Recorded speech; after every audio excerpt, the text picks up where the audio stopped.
Si tu crois ce soir, ta jeunesse est guérie, ta jeunesse est restaurée ce soir. Oh, assis-toi, assis-toi. Oh, ta jeunesse est restaurée. La jeunesse de cette nation est restaurée ce soir. La jeunesse de cette nation est guérie ce soir. Oh, assis-toi, assis-toi. Même instant, en ce moment, il guérit. Assis-toi, si tu crois, tu recevras la guérison.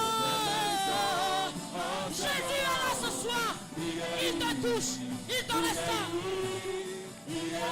Assis-toi, assis-toi. À partir de maintenant, tu n'es plus la même personne. Allez, et tu le reçois dans le puissant nom de Jésus.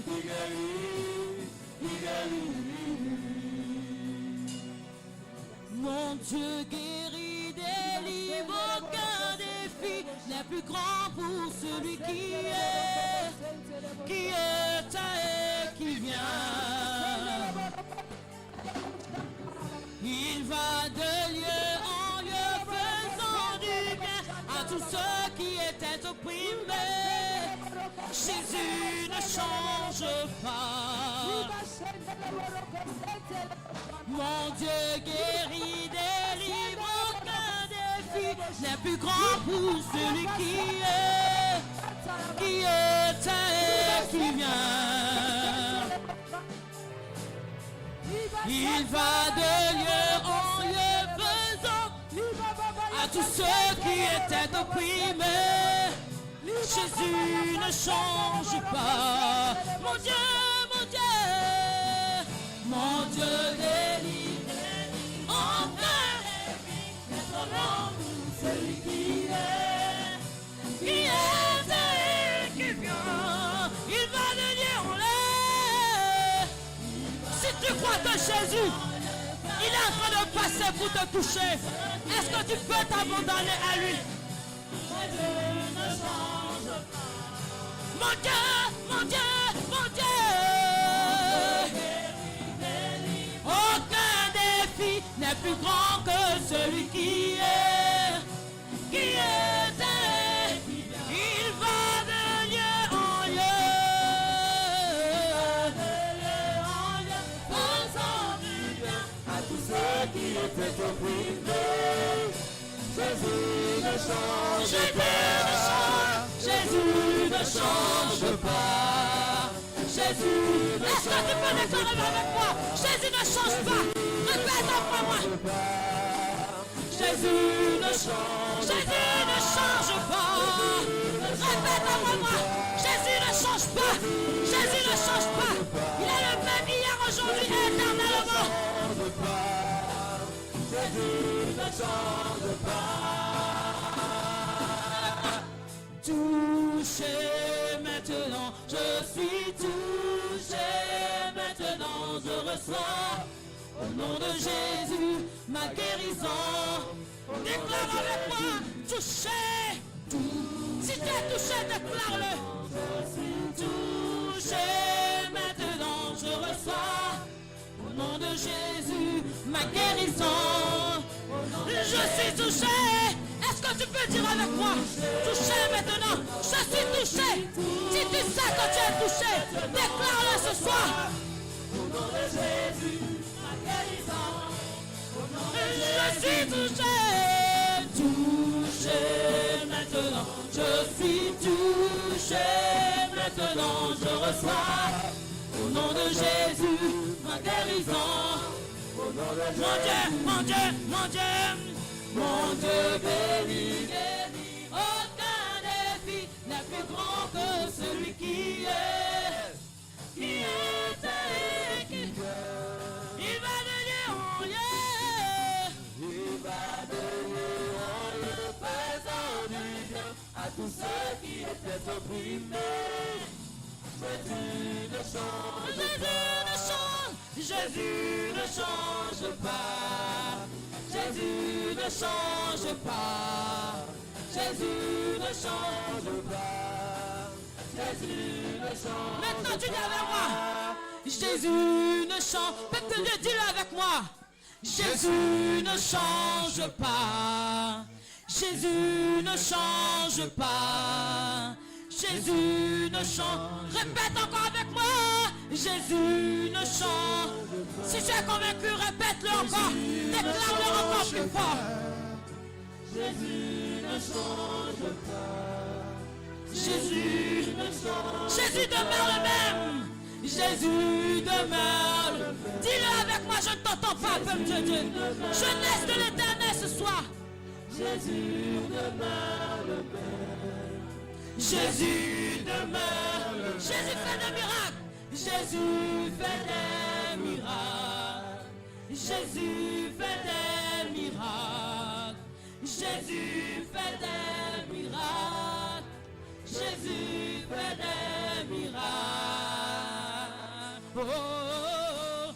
Créateur, faiseur de miracles, fidèle en tes promesses, lumière dans les ténèbres. Mon Dieu, c'est ce que tu es. Chante avec moi, Créateur, Créateur, faiseur de miracles, fidèle en tes promesses, lumière dans les ténèbres. Mon Dieu, c'est ce que tu es.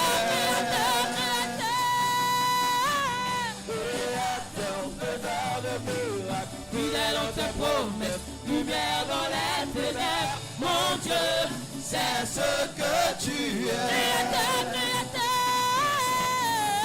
Créateur, lève la main, fidèle en tes promesses, lumière dans les ténèbres.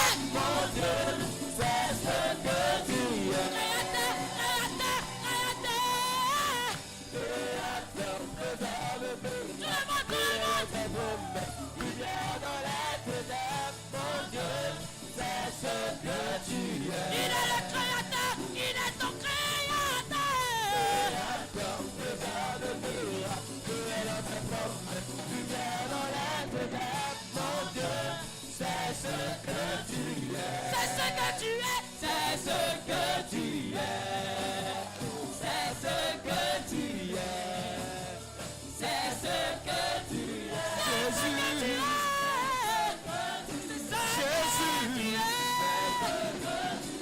Jésus, mon Jésus, c'est ce que tu es. Oh Jésus, c'est ce que tu es. Est-ce que tu es prêt? Et quand je ne le vois pas, tu es là. Et quand je ne le sens pas, tu es là. Tu agiras encore. Tu agiras encore. Oh. Tu es là, tu agiras encore. Tu agiras encore. Et quand je ne le vois pas, tu es là. Jésus. Et quand je ne le sens pas, tu es là. Tu agiras encore. Tu agiras.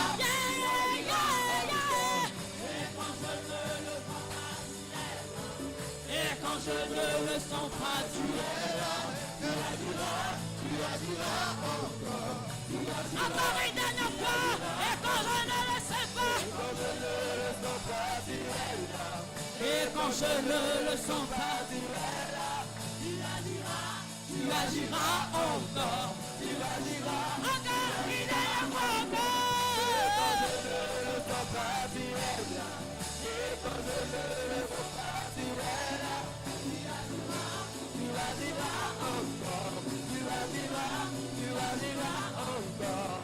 Jesus, you love me too much. Too much. Est-ce que tu peux lever?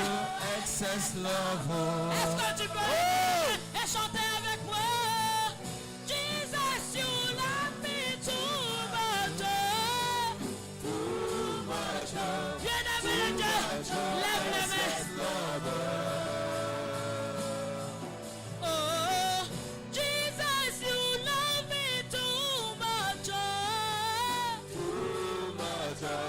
Too much, excess love. Est-ce que tu peux dire avec moi?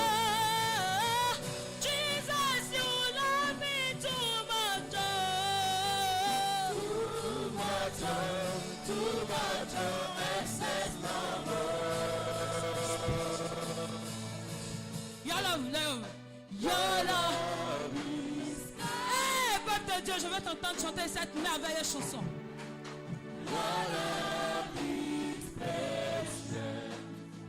You feed my heart. You feed my heart with so much peace and joy. Oh, you're like paix, you're amazing. You're amazing. You make my life brand new. Oh, your promise. Oh, your promises are yes. You are Lord and man, you never Jesus, you love me too much, too much, excess love. Yes, Jesus.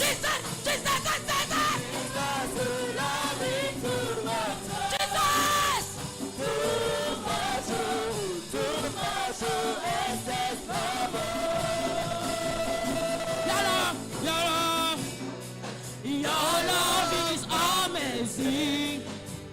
Oh, you make my life feel brand new. Ensemble avec moi. Your love is amazing. Oh, you make my life feel brand new. Your love amazing.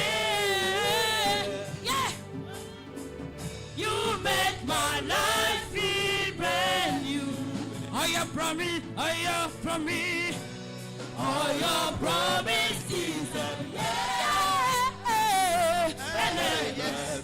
You are not a man, you never love. Jesus, you love me too much.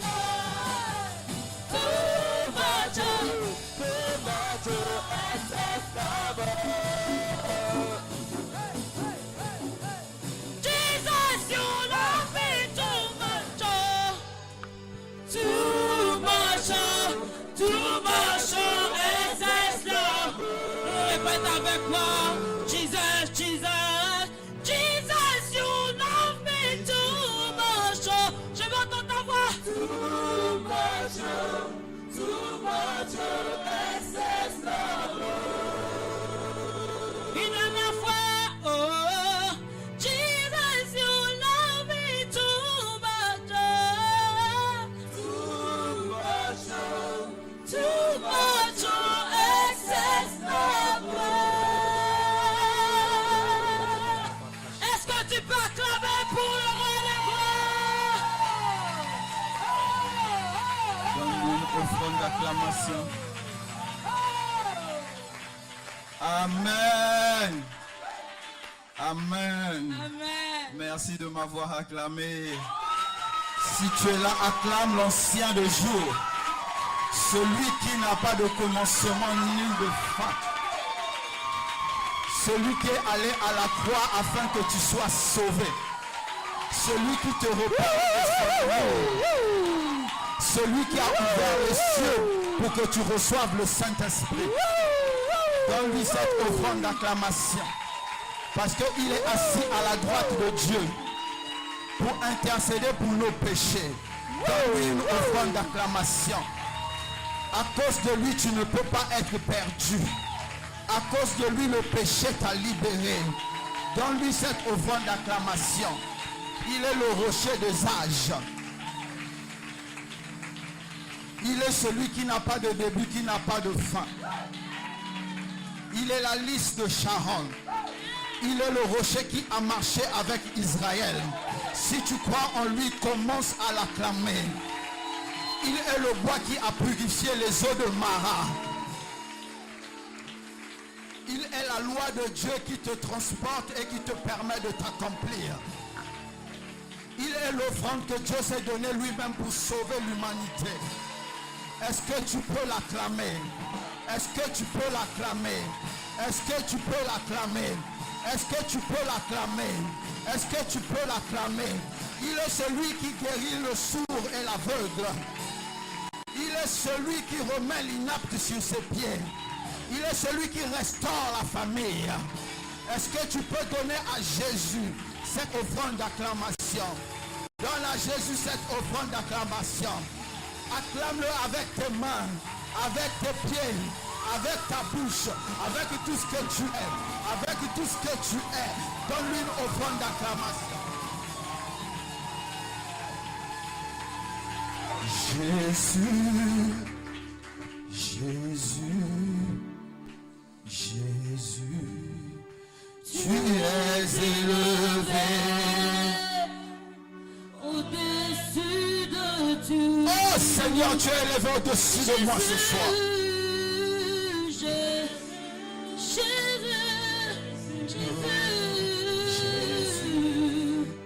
tu es élevé. Oh Seigneur, guéris mon cœur ce soir. chante Jésus,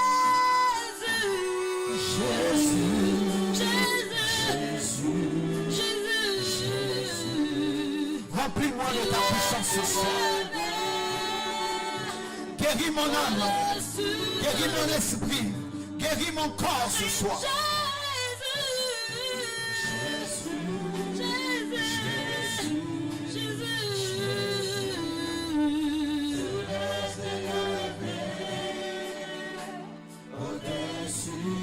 Tu es élevé, tu es élevé,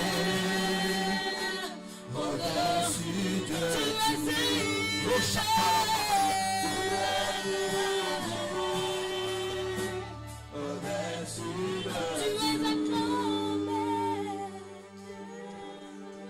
Éternel, Dieu de grâce, depuis le commencement, tu t'étais offert l'agneau du sacrifice pour sauver l'humanité. Père éternel, les prophètes ont sondé l'esprit du Christ qui est en eux pour voir la gloire du Christ. Mais tu nous avais réservé ça. Comment te dire merci? Parce que tu nous permets de participer à la gloire du Christ. Comment te dire merci? Parce que tu nous as donné ton Saint-Esprit. Père, que ton œuvre au travers de nous continue à augmenter. Que ton œuvre à l'intérieur de nous continue à s'approfondir. Parle-nous encore ce soir. Éclaire notre esprit. Arrache ce que les hommes ont mis comme ivraie en nous. Et que ton blé en nous puisse croître. Père, ce soir, transforme la vie d'un jeune. Éclaire la vie d'une femme. Illumine la vie d'un homme. Change quelqu'un. Père, merci pour ta parole qui est vivante et plus tranchante qu'une épée à double tranchant. Divise-nous, Seigneur, afin que tout ce que tu n'as pas mis en nous puisse sortir. Père, merci pour ton amour. Merci pour ta grâce. Dans le nom de Jésus, nous avons prié. Amen. Tu peux t'asseoir dans la présence du Seigneur. Amen. Ok, bonne arrivée à notre conférence. Rencontre dynamique de la jeunesse. Amen. Amen. Salut ton frère ou ta soeur qui est à côté de toi, à gauche, à droite. Dis-lui bonne arrivée à Rencontre dynamique de la jeunesse.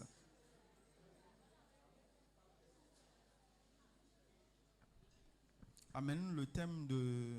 Ce n'est pas le moment pour demander les numéros. Le thème de ce soir, c'est sexe, fétiche, Bible et réussite. Amen. Sexe, fétiche, Bible et réussite. Amen. Et je sais qu'en mettant le sexe au début, ça a poussé à beaucoup de gens de venir. Ben, attendez, si vous voulez apprendre des choses sur le sexe, il y a le Kama Sutra. Donc, c'est pas à l'église, vous allez venir apprendre ça. Amen. Amen. Mais je sais que quand on met sexe devant, la jeunesse africaine est motivée.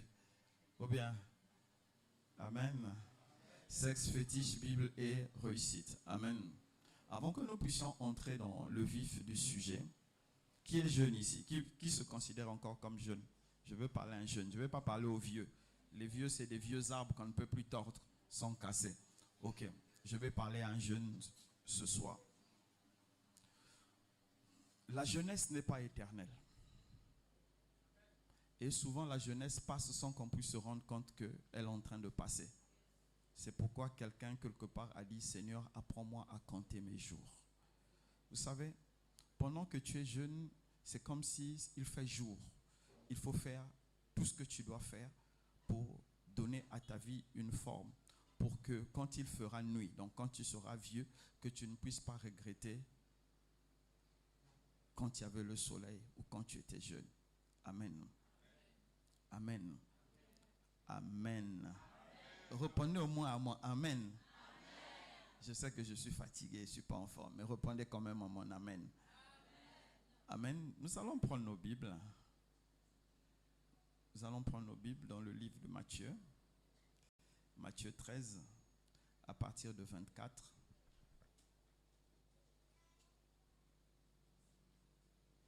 Jusqu'à 30. Il leur proposa une autre parabole et il dit: Le royaume des cieux est semblable à un homme qui a semé une bonne semence dans son champ. Mais, pendant que les gens dormaient, son ennemi vint, sema de l'ivraie parmi le blé et s'en alla. Lorsque l'herbe eut poussé et donné du fruit, l'ivraie parut aussi. Les serviteurs du maître de la maison vinrent lui dire: Seigneur, n'as-tu pas semé une bonne semence dans ton champ? D'où vient donc qu'il y a de l'ivraie?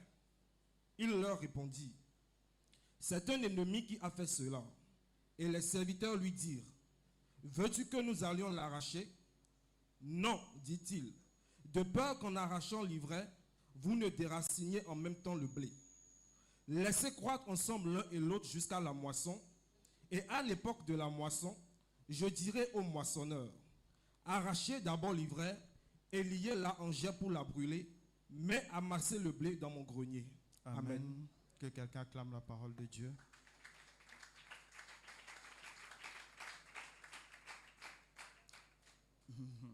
Que quelqu'un acclame la parole de Dieu.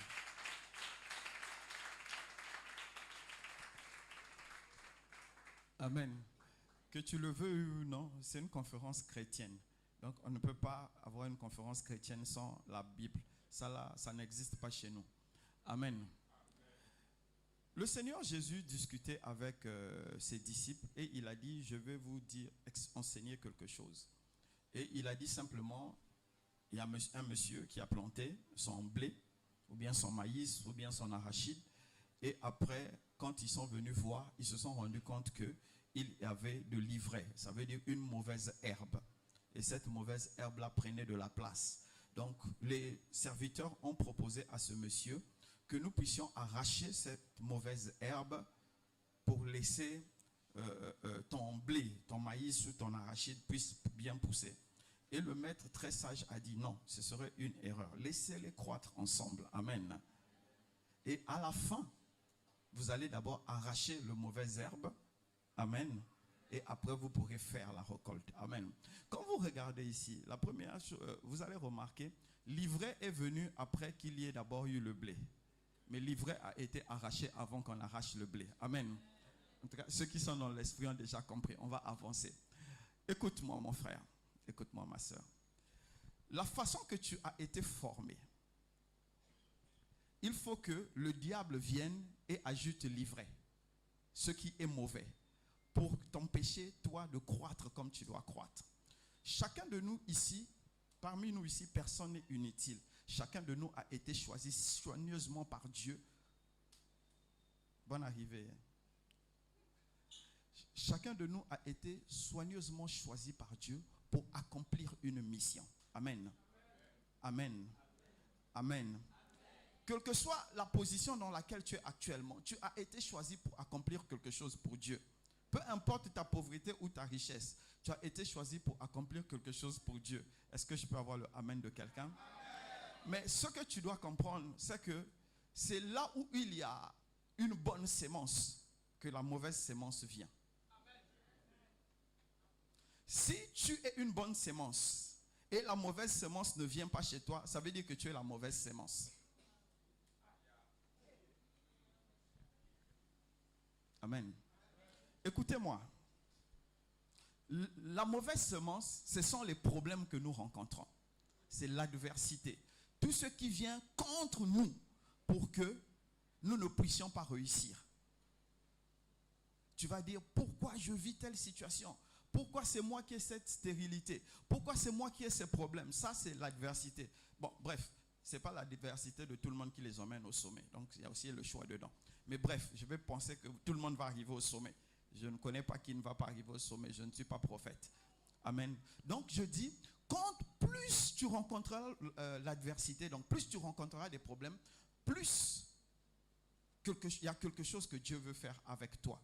Et le diable veut s'opposer. La première opposition que le diable a incité les travailleurs à faire, ils ont dit quoi? Nous allons arracher l'ivraie. Or, le problème, c'est quoi? C'est que l'ivraie et le bon grès, au début, ont la même position, ont la même forme, ont la même taille.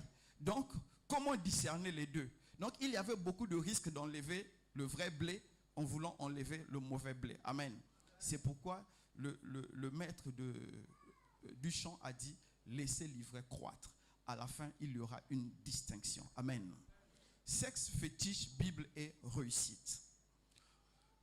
Depuis que nous sommes noirs, nés du ventre de notre mère, grandis dans notre environnement, on nous a enseigné sur les choses. Et ces choses-là sont entrées en nous et sont devenues des vérités. Et des vérités, en fait, qui ne vont pas nous pousser à montrer tout le plan de Dieu, mais plutôt à nous détourner du plan de Dieu. Amen. La première vérité qui remplit notre maison, qui remplit notre tête, qui remplit notre cœur, qui remplit tout ce que nous sommes, c'est notre vision du sexe. Je sais que beaucoup sont venus pour ça. Amen. Notre vision du sexe.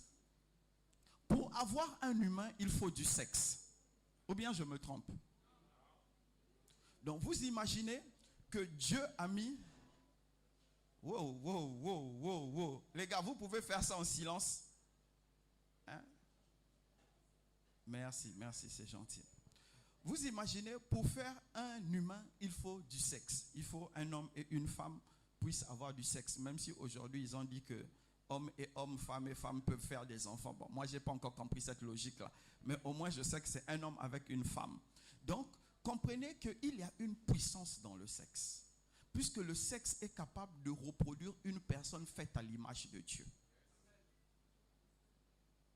Or, qu'est-ce que nous avons appris en grandissant? Que nous avons vulgarisé le sexe. Le sexe est devenu quelque chose de vulgaire, quelque chose qui n'a pas de valeur, quelque chose que nous pouvons faire comme nous voulons sans comprendre pourquoi Dieu a réellement fait le sexe et quelle puissance le sexe met en branle. L'ivraie qui a été planté en nous nous a fait croire que le sexe, c'était juste la partie de plaisir. Je vais vous parler de 3 faits sur le sexe. Amen. Le premier fait, l'acte sexuel demande beaucoup d'énergie. On dit à peu près 4 km. C'est comme si tu as fait 4 km de marche. C'est à peu près ça. Les autres ont dit entre 4 et 8. Mais moi, je préfère m'arrêter à 4. On dit donc, un acte sexuel demande beaucoup d'énergie. Je vais parler à un jeune. Si tu fais 3 coups, tu auras fait à peu près combien de kilomètres?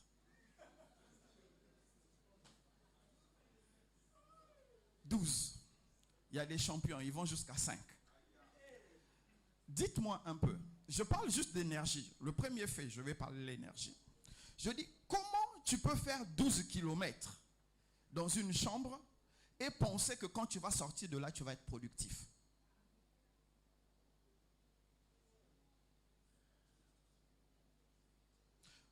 En fait, qu'est-ce qu'on nous a enseigné en Afrique? Je ne parle pas chez les Blancs, parce que là-bas, chez les Japonais même, c'est pire maintenant, là, c'est mort. Je parle des Africains. On a dit ceci aux Africains. Plus tu dures, vous durez dans la chambre, là, plus vous êtes efficace. C'est ça notre réalité, c'est ce qui nous a enseigné. Donc un homme doit durer. Et quand vous durez là, c'est 8 heures, 16 heures dans une chambre. Mais comment quelqu'un qui va prendre 16... Bon, prenons 2 heures. On ne va pas faire trop. 2 heures dans une chambre. Quand tu es épuisé, tu es fatigué, comment tu vas être productif? Dans ton imaginaire, tu penses que tu as fait quelque chose de bien pour ta vie. Alors que non, tu t'es dépensé pour rien, pour ne rien produire. Vous voyez comment l'ivraie est en train de nous détruire. Avoir beaucoup de rapports sexuels répétitifs ne fait pas de toi un homme endurant ou une bonne femme. Ce n'est pas ça. Quand plus vous allez grandir, plus vous allez vous marier, vous allez vous rendre compte, comme je le dis toujours, la première chose qu'on oublie dans le mariage, c'est le sexe. Parce qu'il y a d'autres défis. Si quelqu'un m'a compris, qu'il acclame le Seigneur.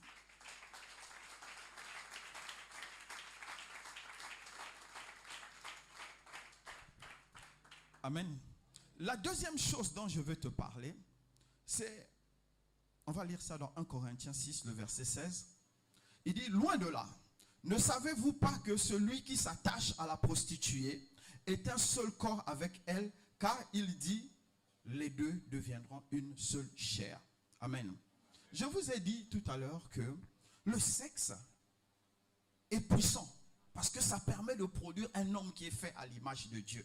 Dieu a dit, faisons l'homme selon notre image. Et après, il a placé une partie de la sémence dans l'homme, une partie de la sémence dans la femme. Et quand les deux s'unissent, ils produisent un homme à l'image de Dieu. Et ici, Paul dit, donc ne sais-tu pas que quand tu t'attaches à une mauvaise personne, quand il parle de la prostituée, il parle d'une mauvaise personne, que vous devenez une seule chair. Amen. Mais attendez, entre nous, qui couche avec une femme, après quand il sort, la femme l'est collée à lui? Ou bien qui a couché avec un homme, après ils sont collés? Ça ne se fait pas. Chacun se libère et chacun va faire ses affaires. Ou bien. Mais d'où est-ce que Paul est en train de nous dire ici que tu deviens une seule chair avec la prostituée? Parce qu'il parle de l'esprit. Il est en train de parler des choses spirituelles. Et ceux qui avaient reçu le message avaient déjà compris. Le sexe est spirituel aussi. Parce que l'enfant ne se forme pas seulement avec l'ovule et le sperme. Non. Il y a un esprit qui s'ajoute à ça pour donner un enfant. Est-ce que j'ai quelqu'un? Donc ça veut dire que le sexe est aussi spirituel. Qu'est-ce que Paul est en train de nous dire? Paul dit, chaque fois que vous allez avoir de mauvaises relations sexuelles, il y aura un effet sur votre esprit.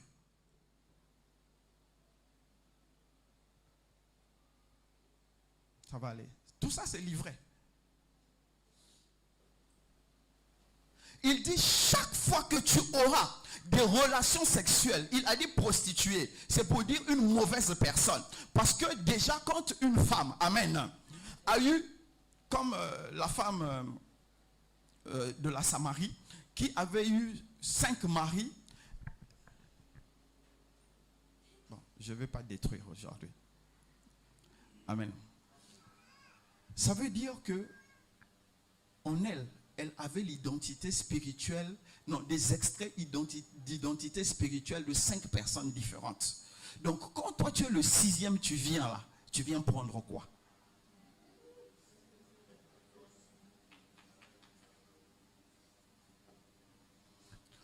Quand on regarde chez les autres, parce que chez nous ça n'a pas été enseigné, mais quand on regarde chez les autres, hein, on regarde chez les autres, vous avez compris, chez nous ça n'a pas été enseigné.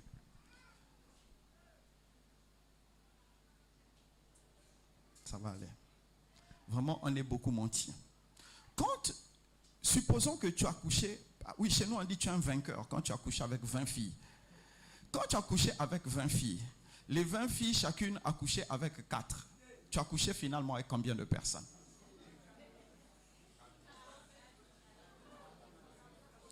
Ok, donc, on dit chez les autres, il y a les chakras. Je ne suis pas là pour vous parler de ces choses-là parce que je lutte contre ça. Mais il y a une des portes pour l'entrée des esprits dans le corps d'une personne. On va dire même la porte principale, c'est le sexe. La plupart des gens qui ont été possédés parce qu'ils ont eu un mauvais sexe. Et vous allez dire, ah non, nous on est déjà possédés par le Saint-Esprit. Oui, je suis d'accord avec toi. Mais sauf que tu fais entrer dans ta vie l'opposition. Quand tu fais entrer l'opposition dans ta vie, ou bien quand tu n'es pas encore né de nouveau et que tu as du sexe en désordre, ça veut dire que tu as décidé de détruire ta destinée. Parce que dans le sexe en pagaille là, il y avait quelqu'un, sa maman l'avait maudit. Il y avait quelqu'un, le papa l'avait maudit. Il y a l'autre, la maison de son grand-père, c'est une maison où personne ne peut réussir. Il y a d'autres, c'était des stériles. Tu as pris tous les extraits là, tu as emmené en toi. Et après tu restes là, tu dis, ah, vraiment moi je souffre beaucoup. Tu souffres parce que tu as introduit ce qu'il ne fallait pas introduire dans ta vie. Si tu es avec moi, acclame le Seigneur.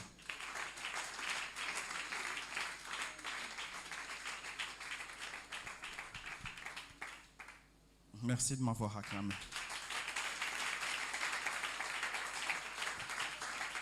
Amen. Le troisième point que je vais soulever, je vais aller un peu vite, c'est la vie sexuelle. Le diable a rendu plusieurs personnes esclaves du sexe afin que les gens ne puissent pas briller.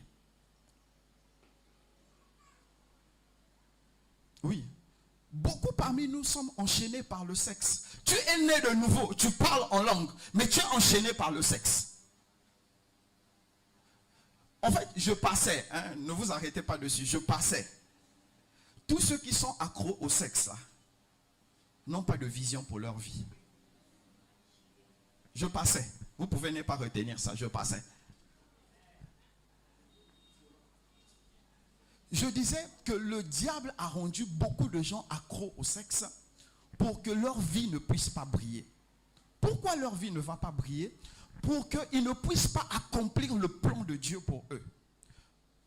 Mes frères et mes sœurs, vous savez, quand toi ta vie, oui, toi qui me regardes là-bas, voilà, quand toi ta vie là va échouer, ça veut dire qu'il y a des milliers de personnes derrière toi qui vont échouer. Parce que pour ta vie, quand ta vie est libérée, il y a des milliers de vies derrière toi qui seront libérées. Donc le diable le fait exprès pour que nous puissions échouer, pour que lui, il puisse récupérer les âmes derrière. Si tu es avec moi, acclame le Seigneur.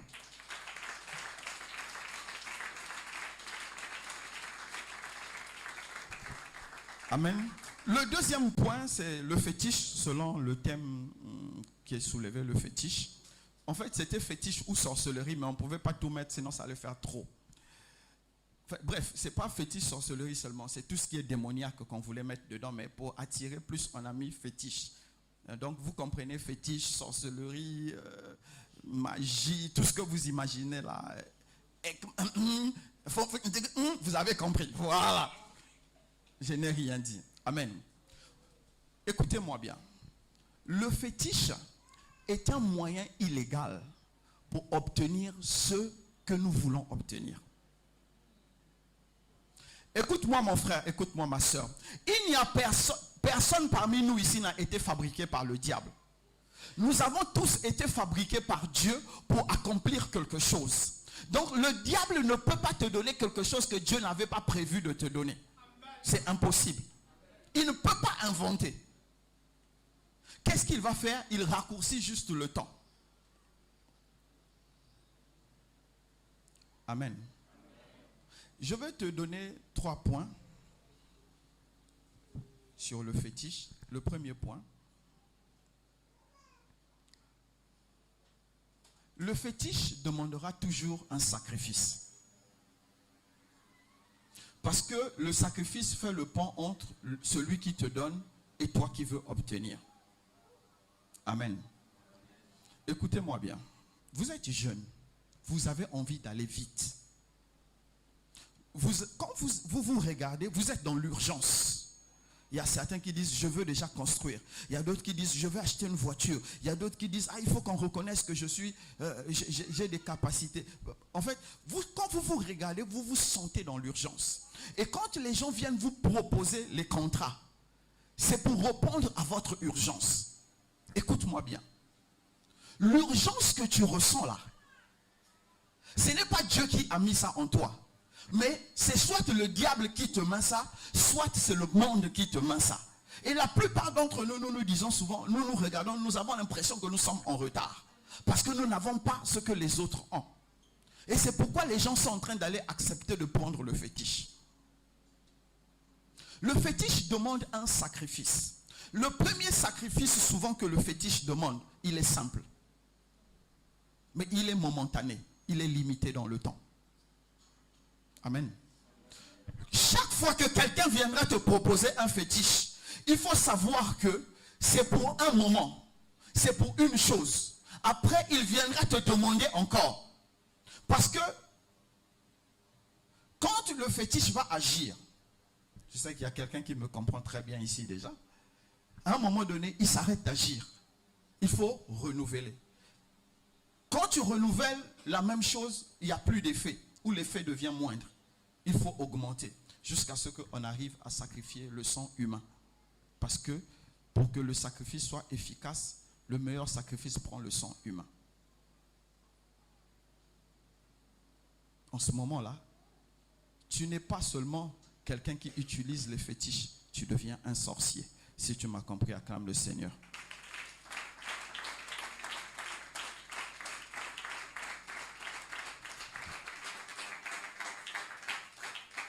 Le deuxième point que je vais soulever,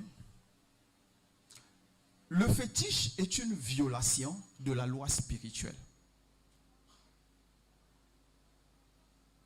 Écoutez-moi bien. Aujourd'hui, il y a des églises, comme je disais, où on a, c'est comment on appelle ça, des boutiques, on a mis entre griffes églises, qui prennent les gens, ils vont dire, vous allez rester 2 semaines, 3 semaines à l'église, et on va vous enseigner. C'est devenu très populaire, école des prophètes. Je sais que vous avez entendu parler de ça. Voilà. Et on vous dit, voilà, quand tu dis, bak, douk, dak, dak, dak, dak, à 4 heures du matin, 66 fois. C'est l'école de la sorcellerie. Ce n'est pas activer ange là, c'est école de la sorcellerie. On appelle ça des mantras, des incantations. Pour ceux qui connaissent là, ils ont déjà compris. Ce sont des incantations. C'est pas la prophétie du chrétien vient du Saint-Esprit. Ça ne s'enseigne pas. Comment on va t'enseigner le Saint-Esprit? La Bible dit que l'Esprit de Dieu, on ne sait pas d'où il vient, ni où il va, et tu vas enseigner le vent. Comment tu vas enseigner ça? Donc l'école des prophètes, là, c'est ce que je vous dis. On vous enseigne la violation des lois spirituelles. Je ne dis pas que ça n'existe pas. Si, aujourd'hui, c'est très à la mode, activer son ange, mettre son ange au service. Oui, tout ça c'est beau, surtout quand on écoute ça. Ça plaît. On se dit, ah, l'ange de la richesse, l'ange de l'élévation, l'ange, c'est très beau. Mais je vais te dire ce soir que chaque violation de la loi spirituelle a des conséquences. Parce que Dieu a établi les choses selon des principes. Et quand tu vas décider de violer ces principes, il faut savoir qu'il y aura des conséquences que tu dois pouvoir assumer demain. Si tu m'as compris, acclame le Seigneur.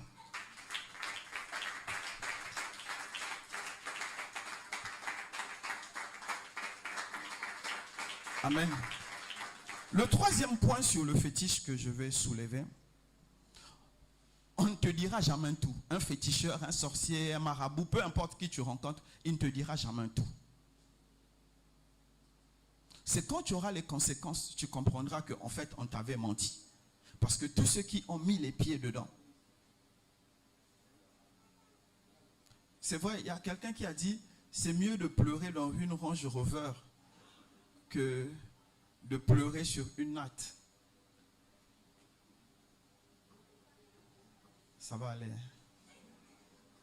Mais vous savez, quand tu t'aimes là, si la Range Rover ne vient pas de Dieu, pleure sur la natte. C'est mieux pour toi. Pourquoi le maître, le féticheur, tout ce monde-là ne te donnera jamais tout?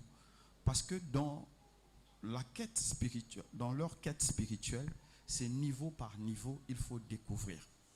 Et plus tu vas découvrir, plus tu sacrifieras. Et il va arriver un moment où le diable demande tous les droits en une fois. C'est là où vous dites, dans cette famille-là, les femmes ne se marient jamais. Dans cette famille-là, on meurt jeune. Tout ça, c'est le diable qui est en train de réclamer tout en une fois. Si tu m'as compris, acclame le Seigneur.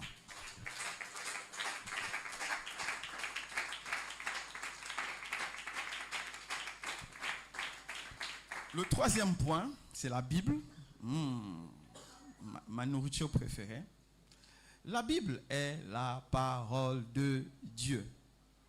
Maintenant, je vais replacer la Bible dans son contexte. Donc, 3 points sur la Bible. Nous allons lire, nous allons faire cette lecture. Oh, allons vite. Jean 5, le verset 39. Vous sondez les Écritures parce que vous pensez avoir en elles la vie éternelle. Ce sont elles qui rendent témoignage de moi. Jésus-Christ est notre guide spirituel. Écoute-moi. La première chose que tu dois comprendre, c'est que toute la Bible parle de Jésus. Écoute-moi bien. Une église où on ne parle pas de Jésus, ce n'est pas une église. C'est bon, tu peux garder ton amen. Au moins le message est passé. J'ai écrit ça encore tout à l'heure. Mais comment vous dites Jésus est dans l'église, vous passez votre temps à parler des anges ou des démons? Qui est le maître des lieux? Moi, je vais chasser ma femme de la maison si chaque fois elle commence à me dire, ah, le papa voisin là a fait comme ça, comme ça, comme ça. Je dis non, mais comme tu trouves que le papa voisin là est meilleur, va là-bas, laisse-moi ma maison. Vous êtes d'accord avec moi? Si la femme que tu es allé épouser, ou bien ton mari, passe tout son temps à dire, ah, tu as vu les courbes de la voisine, tu as vu les cheveux de la voisine. Il faut le libérer, qu'il n'a qu'à aller chez la voisine, parce qu'il apprécie la voisine plus que toi. Est-ce qu'on se comprend? Donc, une église où on parle plus d'autre chose que de Jésus, c'est que Jésus n'y est pas. Vous n'avez pas besoin d'être d'accord, c'est un fait. La Bible est ceci. C'est la parole de Dieu pour nous sauver. Amen. C'est la parole de Dieu pour nous sauver. Jésus, depuis le commencement, depuis quand Dieu a annoncé que le fils de la femme écrasera la tête du serpent et le serpent va mordre son talon, Jésus a été déjà créé pour que nous puissions être sauvés. Donc quand tu ouvres ta Bible, il faut que quand tu es en train de lire ta Bible, tu puisses distinguer le Christ dans ta Bible. Si tu lis la Bible sans distinguer le Christ dedans, c'est que tu es en train de lire le journal ou bien un roman. Amen. Parce qu'il y aura des passages où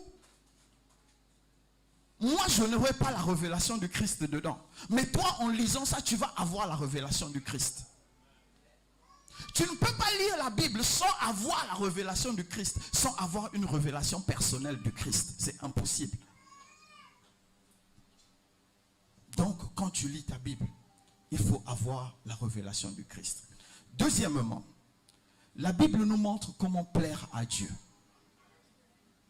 Nous ne pouvons pas plaire à Dieu sans la Bible. Je sais, aujourd'hui, nous sommes trop spirituels.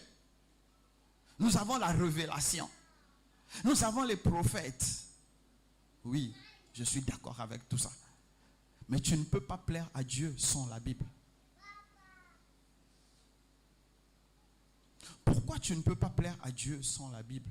Parce que les principes pour plaire à Dieu sont dans la Bible. On n'invente pas les principes. Les principes sont dans la Bible. Écoutez, il a dit, mon peuple périt faute de connaissance. Et je dis et je répète encore, les gars, il n'a pas dit l'autre peuple, il a dit mon peuple. C'est son peuple à lui. Donc nous périssons parce qu'il nous manque la connaissance de Dieu. Ce n'est pas parce que tu ne connais pas que tu ne vas pas périr. L'excuse de ne pas connaître ne te sauve pas. Et comme j'ai l'habitude de dire, quand un bus fait un accident, tous les gens qui meurent dedans ne sont pas le conducteur. Vous êtes d'accord avec moi? Mais voilà. Donc, tu dois ouvrir ta Bible. Tu dois devenir ami avec ta Bible. Le dernier point. La Bible nous enseigne ce dont nous avons besoin. Jésus a dit ceci, vous prierez comme ceci en mon nom.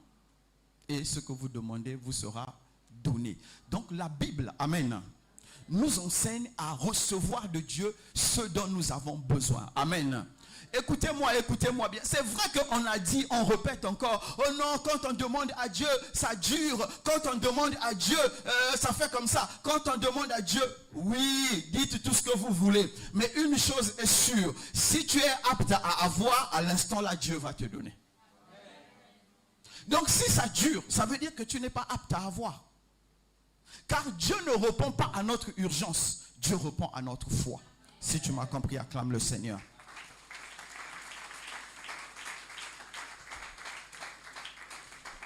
Le quatrième point, la réussite. Les gars, la réussite est différente selon les époques et selon les pays. Amen. Premier point, la réussite intellectuelle. Là, je parle aux jeunes africains. Tu ne peux pas réussir en étant bête. Inculte. Ça va aller. Soyez choqués, mais ça va aller. C'est impossible. En Afrique, aujourd'hui, tu ne peux pas réussir en disant que toi, tu n'aimes pas lire. Tu vas réussir comment? Ça passe par où? On te donnera une fausse information, tu ne pourras même pas la vérifier. La réussite intellectuelle, écoutez-moi, la réussite, ce n'est pas avoir des grands diplômes. Ce n'est pas ce que j'ai dit. Mais c'est avoir un bagage intellectuel qui te permet de faire tourner ton cerveau. Amen. La réussite intellectuelle, c'est avoir les capacités de pouvoir maîtriser ton art. Ce que tu sais faire là, de pouvoir maîtriser ça. Parce que ça vient de ton cerveau et tu maîtrises ça. Le deuxième point, la réussite sociale. Nous avons besoin de la réussite sociale. Écoutez-moi bien, je sais que vous êtes devenus ultra spirituels. Mais moi j'appelle ça la sorcellerie. Quand tu es très spirituel et socialement tu es broke, ça devient de la sorcellerie. Vous m'avez compris? Je dis, quand tu pries 12 heures, tu jeûnes 600 jours et que tu dois mendier, je vous assure, tu deviens sorcier. Oui, parce que quand tu vas regarder les gens qui sont spirituellement plus faibles que toi, posséder ce que toi tu dois mendier pour avoir, tu deviens méchant. Tu te dis, je vais les détruire parce qu'ils ne me donnent pas. Donc, nous avons besoin de cette réussite sociale.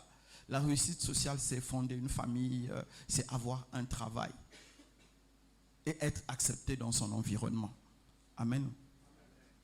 Pour finir, la grande réussite. Amen. Il faut aspirer à la grande réussite. C'est quoi la grande réussite? C'est influencer son environnement. Amen. Écoutez-moi, je sais qu'aujourd'hui nous avons le Dieu qui se distingue dans le petit. Oh, j'étais là, j'avais faim. Le prophète, ça m'a dépassé, il m'a donné 1000 francs, gloire à Dieu. Ça, c'est l'expression de la misère. La grande réussite. Dieu veut que nous puissions influencer notre environnement. Il a dit, allez dans toutes les nations. Et vous allez faire quoi? Vous allez leur annoncer mon nom. Il n'a pas dit allez dans votre quartier. Il nous a mis au niveau des nations. Il a mis en haut. Il dit, toi là où tu es, tu seras capable d'influencer la pensée de toute une nation. Tu seras capable de changer la pensée d'une nation.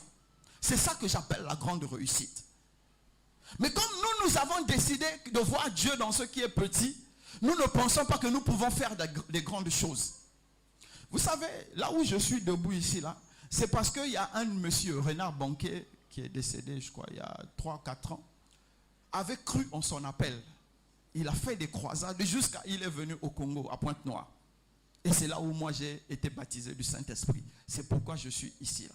Parce qu'il a cru que lui, il pouvait influencer des nations. Amen. En ce moment, je suis en train de faire quoi? Je suis en train d'influencer une nation. Ou bien vous ne vous rendez pas compte. Mais voilà, je ne suis pas extraordinaire. Donc toi aussi, tu as été appelé à influencer une nation. Et cette grande réussite, ça doit être ton rêve, ça doit être ton aspiration. Seigneur, j'ai été appelé à faire quoi? Tu as été appelé à devenir une lumière, à changer la pensée des gens, à inspirer des gens, à transformer la vision des gens. C'est pour ça que Dieu t'a choisi. Est-ce que je peux avoir le amen de quelqu'un? Est-ce que je peux avoir un vrai amen? Amen. Non, un vrai amen. Écoute-moi mon frère. Écoute-moi ma soeur. On est dans l'esprit de la conférence, donc je dois un peu me contenir, quoi. Hein? Il y a beaucoup de choses qu'on t'a enseignées qui sont des mensonges. Notamment, parlons du sexe.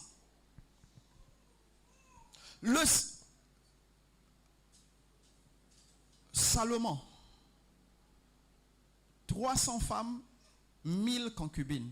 Qui l'a décoré? Quelle décoration Salomon avait eue en tant que l'homme qui a vu le plus de saints au monde? Qui l'a décoré? Écoutez-moi, jeunes Africains. Vous allez être distingués, non pas pour vos capacités à avoir le sexe pendant longtemps, mais vous allez être distingués par la capacité de votre cerveau à devenir productif.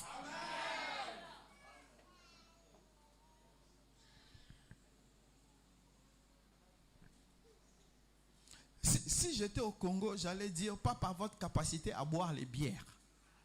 Bon, je suppose qu'ici, nous, on ne boit pas les bières. Au Bénin, nous, on n'aime pas la bière, on ne boit pas la bière. Il n'y a même pas de bar. Il n'y a pas de bar. C'était quoi? Zomati. Voilà, Zomati. Je disais une fois que je suis choqué par les réseaux sociaux africains qui ne font que la promotion du sexe. Il n'y a pas la promotion du savoir. Il n'y a pas la promotion de l'élévation. Il n'y a pas la promotion de l'accomplissement. Il n'y a que la promotion du sexe. Mais avec le sexe, nous allons aller où? Écoutez-moi. Quand tu es président américain, on surveille ta vie. Et on a vu ça avec le président avant Barack Obama. C'était qui? Ah, il y a quand même des gens qui sont lettrés. Bill Clinton, l'affaire Monica Zelensky. Non, Zelensky, c'est le gars qui est en train de se faire taper son pays là. Bon, en tout cas, ils ont le même nom là. Quand on a découvert qu'il avait couché avec cette stagiaire, on l'a poussé, on lui disait, tu dois démissionner. Pourquoi? Parce que c'était immoral pour un président d'avoir des relations sexuelles hors mariage. Le pays le plus puissant du monde prend le temps de vérifier dans la vie de ses dirigeants s'ils sont corrects. Maintenant, nous qui sommes pauvres de chez pauvres, nous pensons que nous devons avoir du sexe sans limite parce que c'est ça qui va nous distinguer. Nous pensons comment? Les gars, comment nous réfléchissons?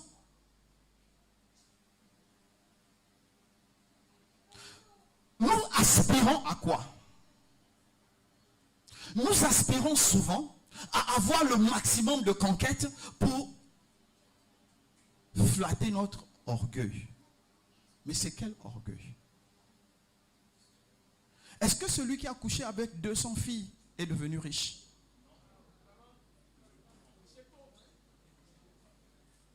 Est-ce qu'on est en train de se comprendre maintenant? Mes frères et mes sœurs, à un moment donné de ta vie, tu auras des difficultés. Tu auras certaines difficultés, tu auras l'impression que cela te dépasse. Il y aura des difficultés au point où tu ne sauras pas qu'est-ce que tu vas manger dans l'heure qui suit. Il y aura des difficultés où tu vas te régaler, tu vas penser que tu es maudit. Et c'est en ce moment-là qu'on viendra te proposer quelque chose. On te dira, viens faire le lavage. Il y a un riche dans ce pays-là qui m'a proposé ça. Un temps où j'avais des difficultés graves. Je suis allé le voir, c'est un grand à moi. Je suis allé le voir. Et dans son bureau, il y avait la photo de Jésus. Une grande photo de Jésus. Quand il m'a proposé ça, je lui ai dit, mais attends, mais comment tu me proposes ça alors qu'il y a Jésus dans... Il dit, mais je ne sais même pas qui a mis ça ici. Quand j'étais sorti de son bureau, j'ai bloqué son numéro, j'ai supprimé. Il dit, sois riche comme tu veux, tu ne peux pas me corrompre. À un moment donné de ta vie, tu auras des difficultés. Mais si tu mets ta main dans un fétiche, tu mets ton pied chez le féticheur, sache que tu as compromis ta destinée. Tu as compromis ta destinée. Peu importe ce que tu rencontres aujourd'hui, écoutez-moi, il n'y a aucun arbre qui a poussé le même jour et a produit les fruits le même jour.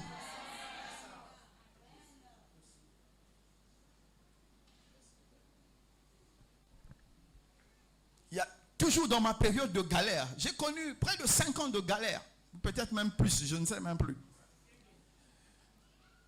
J'étais dans une église au Congo. Ils sont venus me voir, on m'a fait asseoir. On dit, pasteur, on vous a regardé, on vous a vu, vous prêchez bien, les gens tombent. Il dit, franchement, ça là, je n'ai même pas fait ça au Québec. Et dit, venez avec nous, on va vous financer. On m'a montré le sac. On me dit, dans le sac là, il y a 300 millions dedans. On vous donne ça comme acompte. Vous savez, quand j'ai quitté l'église, là, on m'a donné 11 000. Hein, offrande, là, c'était 11 000, on m'a donné. On était assis, l'autre là. On discutait comme des vieux amis. On me dit, donc, pasteur, si vous êtes d'accord, il y a l'acompte qui est là. Acompte, donc c'est début. C'est pas encore, c'est pour commencer. 300 millions, on m'a dit. Je n'ai pas vu. Je me suis dit, peut-être si j'avais vu, mon cœur allait battre. J'ai vu seulement le sac. Je leur ai dit, je vais réfléchir. Jusqu'aujourd'hui, je réfléchis encore. Jusqu'aujourd'hui, je réfléchis. Ça fait peut-être 6 ans, je sais pas. Je réfléchis. Je continue à réfléchir. S'ils viennent l'année prochaine, je veux encore réfléchir. L'année qui suit, je veux encore réfléchir. Chaque année, je réfléchis. Jusqu'à ce que Jésus revienne, je serai en train de réfléchir. Vous savez pourquoi? Parce qu'il n'y a rien de mieux que mon âme. Jésus revient. Il vient chercher son église. Sans tache ni ride. Il a dit que tous ceux qui sont idolâtres ne verront pas le royaume des cieux. On ne peut pas acheter mon âme avec 1 milliard, 2 milliards, 100 milliards ou 1000 milliards. Ce n'est pas possible. Mais l'avantage qu'ils ont, c'est qu'ils sont intelligents. Ils ne te diront jamais, je viens acheter ton âme. Mais ils disent, je viens te donner un coup de main. Parce que j'ai vu, tu es dans la mouise, tu es dans les problèmes. Toutes les mains qu'on te tend ne sont pas là pour t'aider.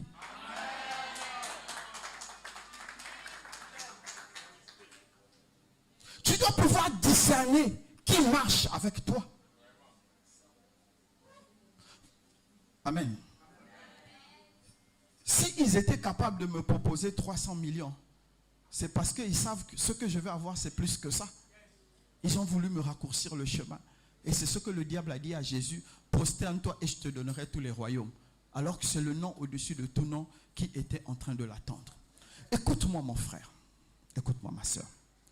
Quand nous... Ah, j'ai oublié ma Bible. Oh, j'ai une belle Bible là. Quand tu regardes la Bible, prophète Sama, tu as ta grosse Bible là. Prête-moi ça. Voilà. Oh, super. Man of God, thanks. Voilà. Quand tu regardes ça, tu as l'impression que tu vois un tas de papier. Je vous assure, it's boring. C'est ennuyeux. Je vous assure. Surtout quand tu arrives au livre de Chroniques, tu as envie de dormir. La partie intéressante, c'est juge. C'est des histoires. Gédéon était debout. Et l'ange est venu le voir. Là, tu rêves. Tu dis, oh, moi, si je vais être debout, l'ange va venir me voir. Après, il y a la partie de Samuel quand même. Hein. Au début, là, Samuel, Dieu est venu le parler 3 fois. C'est intéressant. Après, ça devient ennuyeux. Bon, après, il trouve le roi Saul. Après, il y a l'onction de David. Après, ça devient encore ennuyeux. Je vous assure. Le pire, c'est quand tu vas dans les petits prophètes. Les petits prophètes, là. Ils sont ennuyeux. Ils disent des choses bizarres. Le plus ennuyeux pour moi, là, c'est Jérémie. Il n'annonce jamais quelque chose de bon. Tout ce qu'il annonce, c'est bizarre. Et il y a le grand prophète, Esaïe. Il dit des choses qu'on ne comprend pas. Mais ça, c'est ça qui va t'introduire dans l'éternité. C'est ça qui t'emmène à l'éternité. Tout ce qui a été écrit ici, là, c'est pour te sauver. C'est pour t'éclairer. C'est pour te transformer. Et c'est pour te permettre d'accomplir ta destinée. Qu'elle puisse t'ennuyer ou qu'elle ne puisse pas t'ennuyer, tu dois faire l'effort de la méditer. Parce que là où tu auras la révélation, ce n'est pas là où moi j'ai eu la révélation. Ce qui va te libérer, ce n'est pas ce qui m'a libéré. Dieu m'a parlé dans le psaume 89. Peut-être que Dieu te parlera dans Genèse 1:1. Aussi ennuyeux que ça peut être, mon frère, Aussi ennuyeux que ça peut être, apprends à le lire méthodiquement. Parce que plus tu lis la Bible, amen, c'est la parole de Dieu. Plus tu lis la Bible, plus spirituellement tu deviens fort. Parce que la parole de Dieu est vivante. C'est une nourriture. Jésus a dit à ses disciples, vous ne connaissez pas la nourriture que j'ai mangée. Quelle nourriture il avait mangé? C'est celle de faire la volonté de son Père. Quand il a dit à la femme, tu as connu 5 maris avant d'avoir celui-là. Et la femme, quand elle est allée évangéliser, Jésus était content parce qu'il avait libéré une âme qui allait libérer d'autres âmes. Mais pour que tu deviennes là, comme ça, il faut que tu manges ça. C'est notre nourriture. Voici notre nourriture de tous les jours. Notre pain quotidien. C'est ça. Et si tu ne peux pas méditer la parole de Dieu, tu ne peux pas devenir ami avec la parole de Dieu. Il faut te poser une seule question. Ton Saint-Esprit vient d'où? De la brousse, de la forêt ou du désert? Parce que si ton Saint-Esprit vient du ciel, le ciel aime ce qui appartient. Et le ciel aime la parole de Dieu. Est-ce que je peux avoir le amen de quelqu'un? Pardon, acclame le Seigneur, ne m'acclame pas.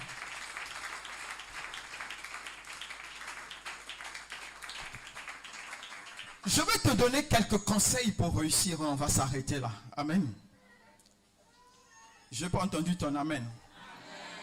Le premier conseil, il est très simple. Tu dois investir sur toi-même.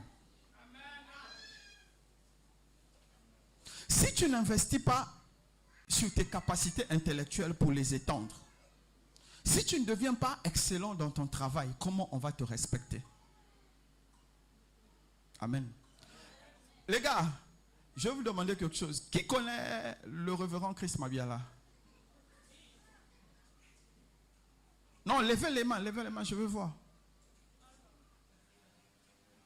Oh, donc, vous tous, vous le connaissez, hein? Non, vous savez qu'il n'est pas médiocre. Oui, c'est pour ça que mon travail est en train d'être apprécié. Il n'y a plus un seul jour où je n'ai pas un message, où je n'ai pas un appel de l'étranger pour qu'on me pose, on me bombarde de questions. On me dit, ah, toi comme tu comprends la Bible là, explique-nous ceci. C'est comme ça souvent maintenant les gens commencent. Ah, comme toi tu as compris la Bible là, explique-nous ceci. Pourquoi? C'est parce que j'étends mes limites. Au début, je ne connaissais pas la Bible comme je la connaissais. Au début, je n'avais pas la révélation de la Bible comme je l'avais. Mais j'avais décidé d'étendre mes limites. Mon frère, ma soeur, qu'est-ce que tu as? La première chose que tu as, c'est ton cerveau. Et ton cerveau n'a pas de satiété. Ça veut dire que ton cerveau ne peut pas être rempli. Tout ce que tu peux mettre dans ton cerveau, continue à mettre ça dans ton cerveau. Ton cerveau ne te dira jamais, je suis rassasié, arrête, c'est impossible.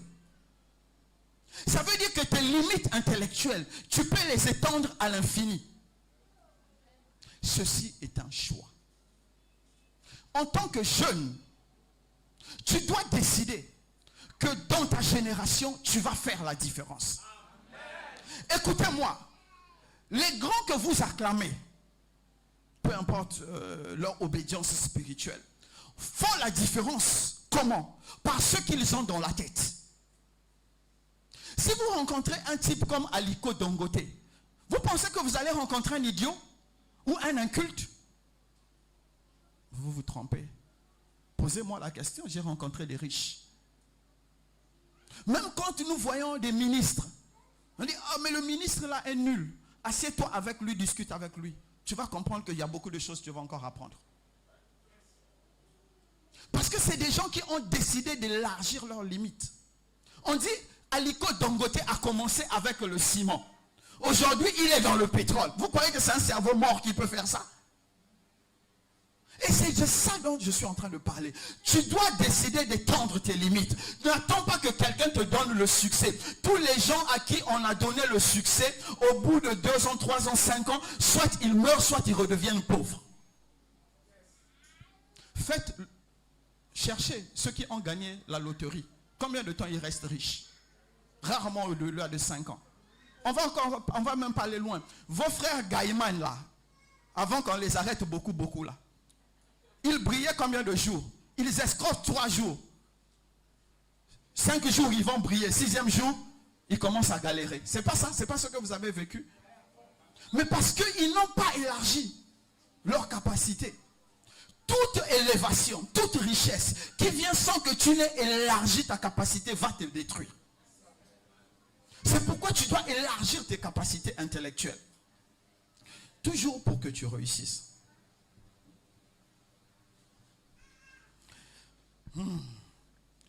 Il faut mettre à côté de toi. Il faut marcher avec des gens. Ou bien il faut suivre des gens qui sont en train de bâtir ou qui ont déjà bâti. Il y a des gens qui sont spécialistes en histoire. Quand j'étais dans mon passé, ah tu sais, moi avant, non, c'est pas eux, on ne parle pas d'eux. Il y a des gens, tu as vu le révérend? Ah, aujourd'hui encore, hein, il a changé encore les habits. C'est pas eux. Ça, c'est pas les bonnes associations. On s'associe à quelqu'un qui veut bâtir la même chose que toi. Parce que quand quelqu'un est en train de bâtir, il rencontre des réalités. Il donne des solutions aux réalités. Et quand il a donné une solution, il devient fort dans le domaine. Il est capable de te dire, ah, c'est là que tu es arrivé. Non, fais ça, fais ça, fais ça, et tu trouveras le chemin. Quand tu te retrouves avec celui qui a déjà bâti, il a fini, il se repose de ce qu'il a fait, il va te dire, non, en fait, quand moi j'étais arrivé à ce niveau, j'ai fait ci, j'ai fait ça et j'ai fait ça. Voilà le résultat. Mais nous avons décidé d'avancer avec des gens médiocres. Les gens qui doivent nous tirer toujours en bas. Le pire encore aujourd'hui, c'est l'esprit prophétique. Ça, c'est le pire. C'est pour moi comme un cauchemar. Ok. Qui a déjà vu la prophétie qui bâtit une maison? Je déclare au nom de Jésus, la maison est sortie de la terre et s'est montée. Vous avez vu ça où? Écoutez-moi. Vous qui aimez les prophéties des numéros de téléphone,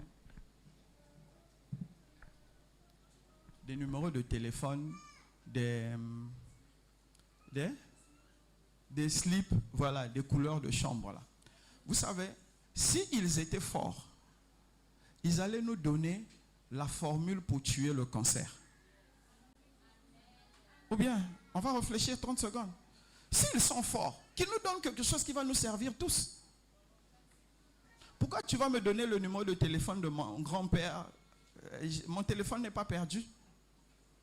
Donc s'ils sont forts, qu'ils nous donnent les numéros qui vont nous servir. Donc ils nous disent, ok, prenez le bic, alpha, bêta, zéta, méthylène, mélangez ça, ça va donner la solution du cancer. Pourquoi ils ne sont pas capables?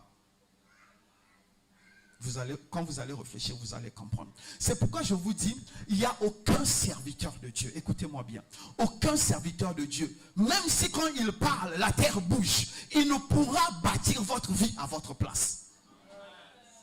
Merci pour le silence. Tu es libre de me croire ou de ne pas me croire. Écoutez-moi, s'il y avait un serviteur de Dieu capable de bâtir la vie de quelqu'un à sa place, ils allaient commencer par bâtir la vie de leurs enfants. Tu ne serais pas leur souci.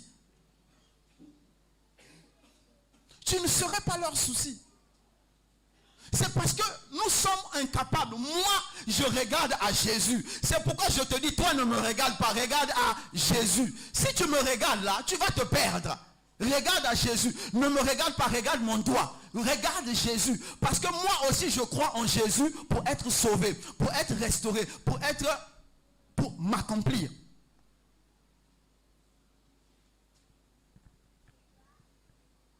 Cherche des gens qui sont capables de t'inspirer, capables de te conseiller, capables de ne pas te perdre des heures et des heures dans le Congo, ça, non?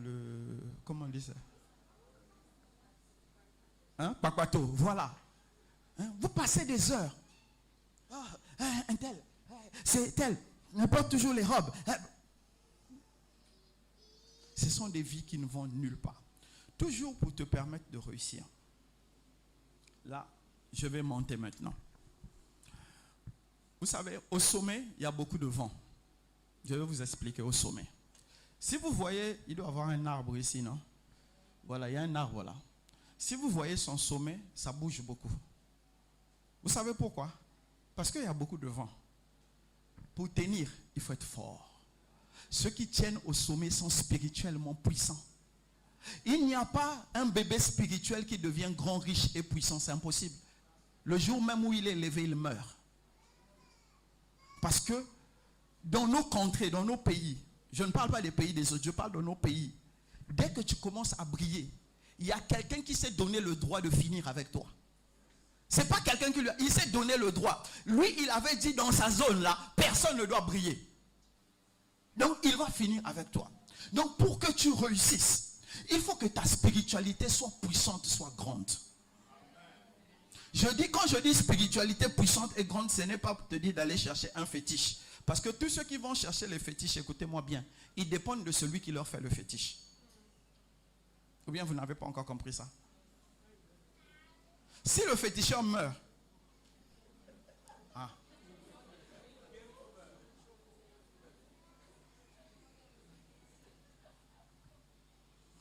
pour devenir spirituellement puissant, je vais parler à l'église maintenant, pour ceux qui sont dans l'église. Il faut devenir spirituellement puissant. La première chose, c'est aspirer au manteau. Je ne parle pas du manteau des autres. Aspirer à un héritage spirituel. C'est comme Élisée pouvait crier après Élie, mon père, mon père. Aspirer à recevoir de quelqu'un quelque chose de spirituel. La révélation a été donnée et chacun sur la route enrichit la révélation. Ok, je vais reprendre. Peut-être vous ne me suivez pas bien. Je dis, quand Élie a reçu la révélation, c'était 9 miracles, je crois, quelque chose comme ça. Je ne sais plus c'est quoi le nombre. Quand Élisée a reçu le manteau, il a fait le double. Amen. Donc, quand la révélation sort, à chaque niveau, à chaque génération, il y a celui qui reçoit enrichi. Donc, quand tu es héritier d'un homme très spirituel, forcément tu vas devenir plus fort que lui. Donc il faut aspirer à devenir l'héritier de quelqu'un qui est spirituel. Écoutez-moi, la spiritualité, ce n'est pas donner les numéros de téléphone. La spiritualité, ce n'est pas citer tous les versets bibliques. Mais c'est quand la personne est debout, le monde des ténèbres sait qu'il est là. Il faut passer à côté. Amen. Qui sait que nous sommes au Bénin? Amen. Ah, vous ne savez pas que nous sommes au Bénin. Ok, je vous explique. Nous sommes au Bénin et on a dit pays du vaudou. On n'a pas dit pays de Jésus-Christ. Pour ceux qui ont des yeux, vous allez comprendre ceci. N'importe qui ne peut pas ouvrir une église au Bénin et tenir longtemps.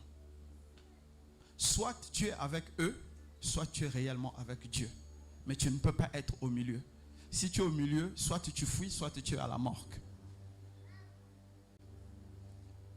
Je vous dis, je suis dans cette chose-là depuis longtemps. Et je sais de quoi je parle. Les pasteurs congolais que moi je connais qui ont commencé ici, qui ont fraya, qui ont fui, je ne sais même plus, je peux compter combien. Il reste un moment, ils s'arrangent. Pour beaucoup, ils partent en France. C'est plus doux là-bas. Même s'ils vont s'éteindre là-bas, mais moins ils vont là-bas. Parce que le Bénin est difficile. Si un serviteur de Dieu dit le Bénin est difficile, toi, tu vas dire quoi? Même si tu es béninois, toi, tu vas dire quoi? C'est pourquoi tu dois aspirer. Il faut que tu aies un modèle spirituel qui va te transmettre son savoir, qui va t'enrichir de son savoir, qui va t'enrichir de son service. Écoute-moi bien. Il y a beaucoup qui vont te donner des faux enseignements, des enseignements qui ne donnent pas la vie. Mais aspire aux enseignements qui donnent la vie. Quand tu as fini de l'écouter, tu sens que le Saint-Esprit en toi est en train de brûler. Que tu as envie de faire des choses pour Dieu. En ce moment-là, tu sais, tu sens que réellement, ici, je vais m'épanouir. Parce que, écoutez-moi mes frères, Notre échec social ne fait pas la fierté de Dieu. C'est pas parce que tu es pauvre dans le quartier et tu vas dire Jésus même, j'ai Jésus, que les gens vont t'envier, que les gens vont t'apprécier. Non! Tu salis le nom de Jésus. Jésus n'a pas dit pour qu'on puisse m'élever, il faut être riche. Non, ce n'est pas ça. Mais l'aspect extérieur que nous avons montre quand même que nous avons un Dieu de grandeur. C'est vrai qu'on nous a aussi prêché le Jésus de la misère. Oh, heureux les pauvres. Alors qu'on a dit heureux les pauvres en esprit. Ils ont enlevé esprit, ils ont gardé pauvre. Non, ce n'est pas ça. Donc je disais, il faut que tu te positionnes comme un héritier spirituel. Le deuxième point, il faut développer ta dynamique spirituelle. Écoutez-moi. Les autres qui sont en face de nous, ils ont des écoles pour former, amen, pour former leurs disciples, pour que leurs disciples deviennent bons. Ils ont des écoles pour former les futurs leaders. Amen. Quand vous allez voir en France, par exemple, ils ont une école qu'on appelle l'ENA.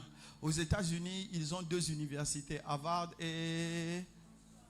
Voilà. Si vous regardez à l'intérieur, c'est rempli de loges. Pourquoi? Parce qu'ils savent qu'il n'y a aucun leader qu'ils vont envoyer au sommet qui ne soit spirituellement puissant. Donc ils enseignent la dynamique spirituelle.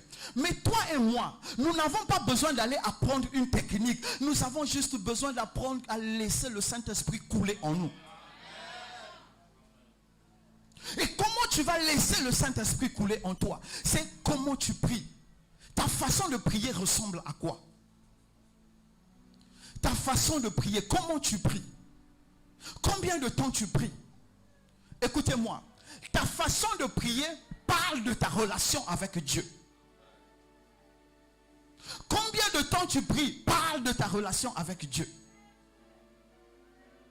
Et je veux encore te dire, la façon que tu médites la parole de Dieu parle de comment tu cherches le succès, comment tu cherches la réussite.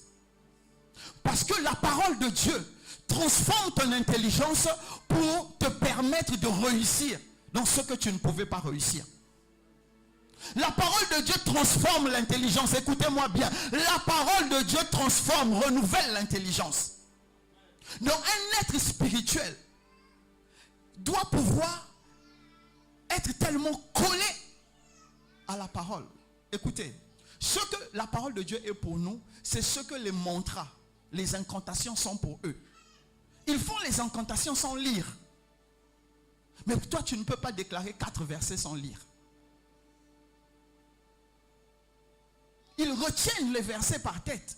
Ils retiennent les incantations par tête. Ils savent que pour activer ange de lumière, il faut ceci, ange de l'élévation, ils font ça.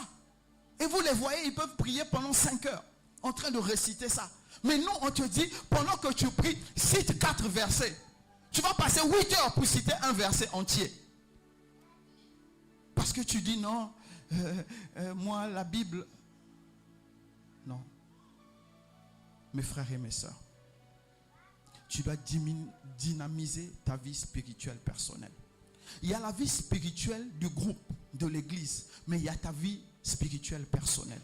Écoute-moi bien mon frère, écoute-moi bien ma sœur. Ta vie ne dépend pas de l'église, mais ta vie dépend des choix que tu fais pour toi-même. Est-ce que je peux avoir le amen de quelqu'un? Même si tu n'es pas d'accord, je te répète, l'église va acheter des terres. L'église va bâtir, mais toi tu seras toujours au même niveau et tu vas penser que le pasteur dit des choses à d'autres personnes pour qu'ils réussissent parce que toi tu n'as pas les bonnes offrandes. Non, ce n'est pas ça. Même si tu n'as pas les bonnes offrandes, quand tu t'es prédisposé à devenir puissant spirituellement, le résultat se montre. C'est une question de choix. Quels sont les choix que tu as faits? Je vais m'arrêter par là. Mes frères et mes sœurs, nombreux au milieu de nous, sinon la plupart parmi nous, nous avons décidé, non, nous n'avons pas décidé, on nous a enseigné à échouer, à attendre le hasard puisse nous emmener à réussir. Souvent, à l'époque, les parents faisaient ceci. Je dois faire 12 enfants. Peut-être il y a un au-dedans là qui va réussir. On laissait au hasard le choix de nous faire réussir. Mais aujourd'hui, on ne peut plus faire ça. La réussite a un schéma. Si tu es chrétien, tu dois comprendre que la réussite a un schéma. Et la réussite pour un chrétien, c'est Jésus.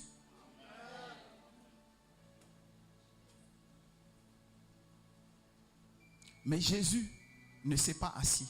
Il a dit, il faut que je fasse les œuvres de mon Père. Donc il faut que je travaille. Il a dit, il faut que je travaille pendant qu'il fait encore jour. Toi, tu as pour référence Jésus. Quel travail tu fais? Et comment tu le fais? Le matin, il travaillait. À midi, il travaillait. Le soir, il travaillait. Toi, qu'est-ce que tu fais? Nous avons été programmés pour échouer. Nous avons été programmés pour avoir le hasard. Maintenant, Dieu, dans cette dispensation, a décidé de nous ouvrir les yeux et de nous faire comprendre que la gloire qui va passer au travers de nous doit non seulement être spirituelle, mais elle doit être aussi matérielle. Donc Dieu te bénira dans ce que tu fais et dans l'esprit. Mais c'est que tu dois décider de travailler dans les deux dimensions. Si tu refuses de travailler dans les deux dimensions, c'est au hasard que tu réussiras. Et ce n'est pas sûr que le hasard va te choisir toi. Parce que même le hasard a besoin de ceux qui sont compétents. Ça va aller. Mais je vous dis vrai. Vous savez, si le diable avait besoin seulement des âmes, il viendrait prendre n'importe qui. Même le diable cherche des gens compétents. Parce qu'il sait que le compétent influence la foule. Maintenant, nous, on se dit, ah, comme le diable cherche les compétents, Dieu cherche les médiocres. Donc, soyons médiocres. C'est ça notre devise. Même si on ne le dit pas, mais notre façon d'être, nous le montrons. C'est pourquoi, mon frère et ma soeur, ta réussite sociale, ta réussite spirituelle est entre tes mains. C'est une question de travail, c'est une question de vision. Comment tu travailles et comment tu te regardes. Si tu regardes, suis-moi, je vais m'arrêter là. Regardez-moi. Regardez-moi, regardez-moi. Comment tu te regardes? Est-ce que tu te regardes comme une personne capable d'influencer les nations, ou bien tu te regardes comme une personne qui passe, qui traverse le temps? La façon que tu te regardes déterminera le travail que tu feras sur ta vie. Écoute-moi bien, mon frère. Écoute-moi.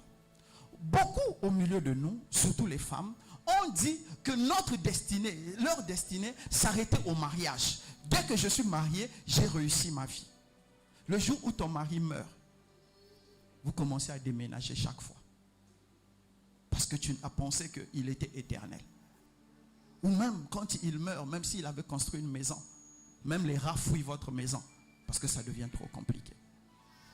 Peu importe ton nom, peu importe ton âge, peu importe ton sexe, il faut que quand tu te regardes, tu te dises, Seigneur, quand les gens me verront, ils verront ta fierté au travers de moi. Quand les gens me verront, ils verront ta gloire au travers de moi. Quand les gens me verront, ils verront ta gloire au travers de moi. Quand les gens me verront, ils verront ta main au travers de moi. Quand les gens me verront, ils te verront au travers de moi. C'est pour ça, quand on a cherché quelqu'un pour interpréter le rêve de Pharaon, on a dit, il y a une personne, il est en prison, il a l'esprit de Dieu en lui, il a fait toute la différence.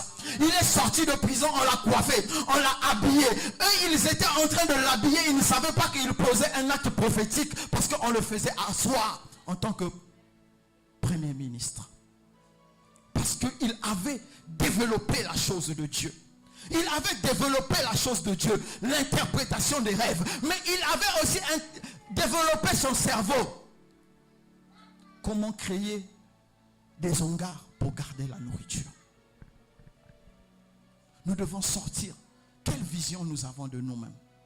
Tu vas te lever. Quelle vision tu as de toi-même? Cette vision de médiocrité chronique. Cette vision d'attendre le hasard. Mon frère, ma soeur, Quelle vision tu as de toi-même?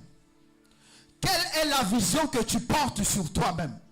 Quelle est la vision que tu as de toi-même? Qu'est-ce que tu espères produire de ta vie? Arrête d'attendre, j'ai un cousin, j'ai un oncle, j'ai papa, j'ai maman. Mais toi, qu'est-ce que tu es? Il faut que tu décides que tu ne veux plus compter sur les gens, mais les gens doivent compter sur toi. C'est un choix. Est-ce que tu vas continuer à avoir du sexe tous les jours? Est-ce que tu vas compter sur le fétiche pour obtenir ce que tu veux? Ou bien tu vas te souvenir que la Bible peut faire réussir.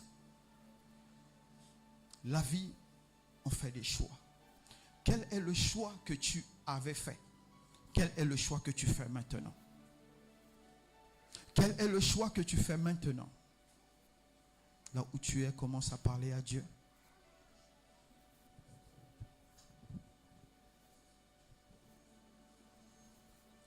Quel est le choix que tu fais maintenant?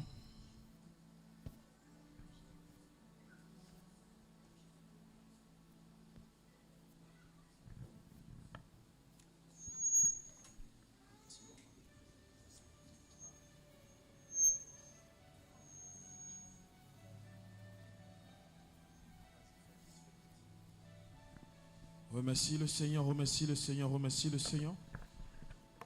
Dis merci au Seigneur, dis merci au Seigneur, remercie le Seigneur. Remercie le Seigneur pour la parole que tu as entendue. Remercie le Seigneur, dis-lui merci pour ce que tu as entendu, ce que tu as reçu. La parole qui est restée dans ton cœur, demande au Seigneur de la faire mûrir dans le nom de Jésus. Parle au Seigneur. Si tu t'es senti faible, perdu, si tu te demandes par où commencer, demande au Seigneur lui-même de t'éclairer. Peut-être que tu dis que tu es allé trop loin, que ce soit dans le sexe ou dans le fétiche. Demande au Seigneur lui-même de te ramener au point de départ, là où il t'attend. Parle au Seigneur.